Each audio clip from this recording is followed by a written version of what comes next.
FNCS Trios champions were crowned around the world across 7 regions. 21 players walking away with prizing, respect, and the Axe of Champions. Today we're taking you through a victory lap to show you exactly how these teams earned their title. This is the region recap. The Middle East, a region with select top teams fighting for the title of Kings. Electrocity Kuki, Alchem Phantom, and GXR Nile, a team used to the silver medal in previous FNCSs, finally had their spot on the top. This team had other titles though aside from their placements, and are heralded as the most aggressive team in their region. With a 30 elimination game in the semifinals, they come into finals with no one wanting to land near them at all. Uncontested, they went back and forth with Soriano, Modisk, and Kai throughout the entire first day of the finals, barely in the lead at the end of the day with just 4 points. They really started to put a heavy foot on the gas, accruing so many points, seeming to basically wrap up the competition before the final game. Going out early in game 10 though, they hit a speed bump in which Soriano's team comes zooming past them fast with a victory royale. Going into that final game where things were getting even closer, Kuki's team ends up in 5th, and Soriano's placed 2nd. But remember, this is the aggressive team. They had 10 eliminations in that last game, and although their placement was a bit lower than their next best team rolling in, those elims really made a difference and pushed their result over the top. And with that, they won the region by 10 points. Champions of the FNCS, they wait until the next season to see if anyone else is worthy enough to challenge their title.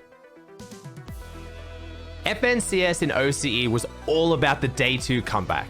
Power Muzz, Power Looter, and Speedy were in 3rd place at the end of the first day, 45 points behind the first place team of Sorif, Volks, and Sync. With their eyes set on the title, they came bursting out of the gate fast on the second day with a 2nd place that had 10 elims, which massively helped them close the gap. They played consistently for the rest of the day, never placing outside the top 10, getting elims in every single game, as well as picking up a victory royale with 9 eliminations right before the final game. With this consistency over the day, alongside the victory royale, they had a huge lead coming into the last game and placed 8th inside the top 10 again with a few eliminations to spare. This let them hold on to their spot, and each of them picked up their first ever FNCS first place.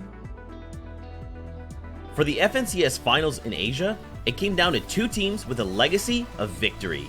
The Crazy Raccoon trio of Nator, Alice, and the FNCS Invitational champion Q-Jack versus Fram, Mercy, and Pacotine. For Nator, Alice, and Q-Jack, this was their time. From the start of this FNCS, they jumped into their first qualifier placing 3rd, and that top tier performance continued into the semis, where they placed 1st. Having a taste of total victory from start to finish, it was the last game of Asia where they would have to make the final push. 12 points down to their rivals, both teams are alive in the final zone to determine the winner. Both teams are wiping trio after trio, and it comes down to a matchup between both teams. Alice takes out Paco and Fram in the same 5-second window, and then later also gets the final shot onto Mercy. They personally removed the team ahead of them on the leaderboard, placed 2nd in that game with 9 eliminations, and become the champions of the Asia region. They take the Axe of Champions home and leave us with a game to remember forever. Europe showed us how intense a finals for the FNCS can be, all the way down to the last game. It was Guildhen, Wave Janus, and Uguay, better known as Champix, that earned the title of champions, but it wasn't an easy ride all the way up to the top. After the first day, they were only in 3rd place and had a few inconsistent games, asking us the question of if they were actually champion material. They answered loud and clear on day 2. Their first game they placed 3rd, and then in game 2 of day 2 they got a victory royale and a very impressive run throughout the day. Their final game came down to an 11-point difference between them in 1st and the 2nd and place teams behind them.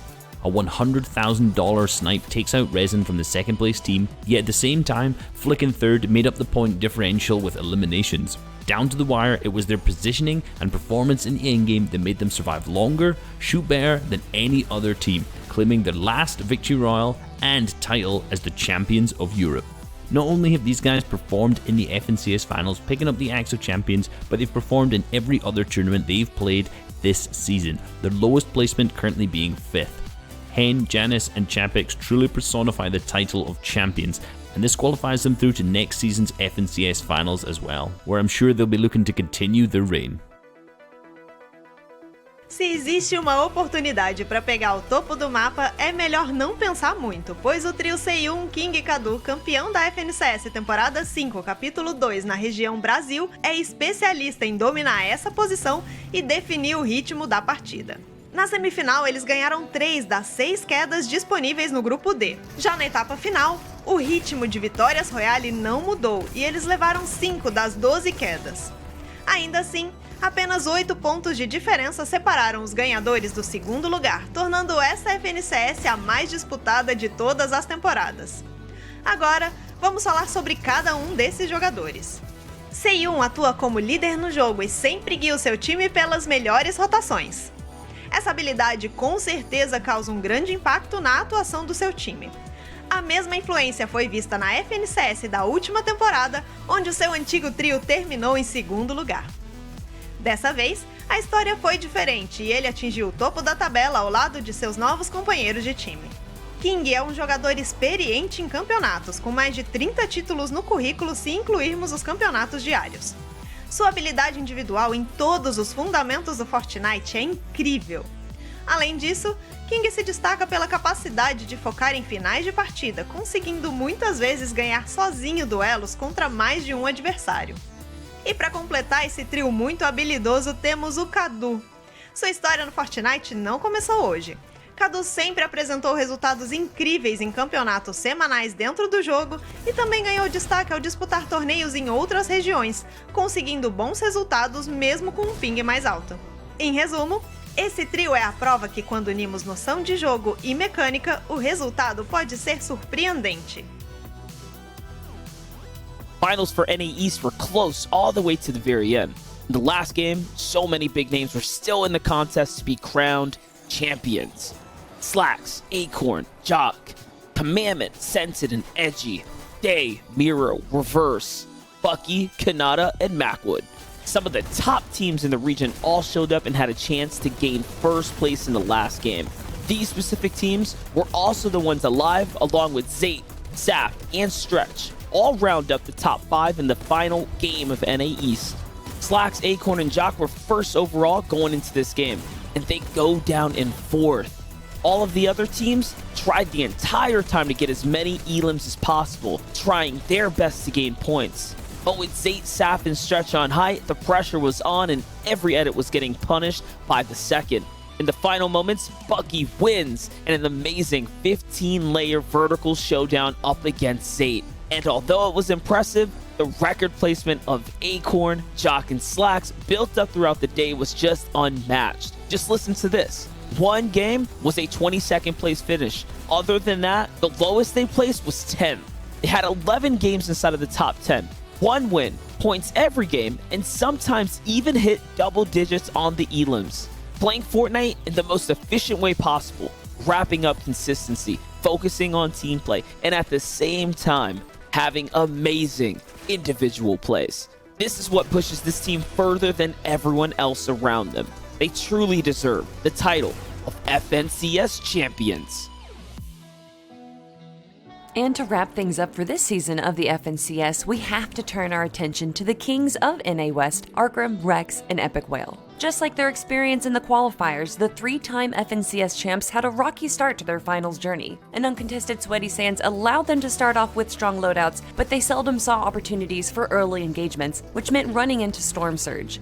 However, once endgame rolled around, so did their domination. Arcrim, Rex, and Epic Whale would rip through the opponents on the low ground, regardless of what situation they were in. By Game 5 of Day 1, the team was in full swing and ready to take their first victory royale. Bordiar, Macon, and Reet may have had height and the Hydro 16 RPG, but Arc, Rex, and Epic Whale played patiently, eventually knocking them down to the low ground and taking them out with ease for the win. They continued their momentum into Day 2, making it to the endgame in all 6 games, 4 of which they placed in the top 5. Great loadouts, quick car rotations, and smart engagements set themselves up for easy elim and placement points, another victory royale, and ultimately the entire competition. And the rest is history. Stories of dominance across 7 regions. Close games that came down to the final zone with highlights that'll last a lifetime throughout Fortnite. High stakes, new teams, old names. This FNCS truly was the best so far and definitely one to remember. The top 3 teams, including the champions, will return next season of the FNCS.